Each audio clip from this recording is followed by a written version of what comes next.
A Organização da Juventude Moçambicana desafia-se a ajudar a Frelimo a reconquistar os municípios sob a gestão da Renamo e do MDM.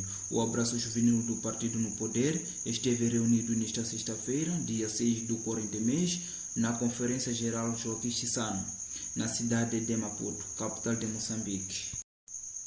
Nesta reunião esteve presente o secretário-geral do partido Frelimo, Roque Silva, Razak Manique, cabeça de lista da Frelimo, e secretários distritais. A reunião contou com a presença de algumas figuras públicas, como o cantor Humberto Luiz, Bonica Barbie, a do Talent e a empresária Lourdes Patrício. No momento em que foi concedido a palavra, Roque Silva disse: "Capital é capital. A cidade de Maputo é um lugar estratégico, ou seja, é a partir dessa cidade que é visto o país", disse o secretário-geral da Frelimo. O partido Frelimo deixou a cidade de Maputo sob a responsabilidade da juventude como líderes da transformação.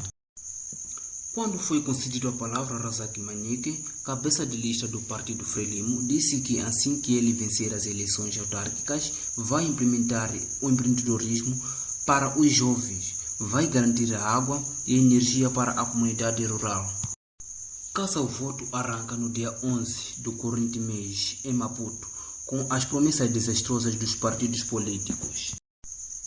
Razak Manique vai lutar frente a frente na mesa de votos com o Venâncio Mondlane, cabeça de lista do partido Renamo, concorrendo assim para a cidade de Maputo, capital de Moçambique.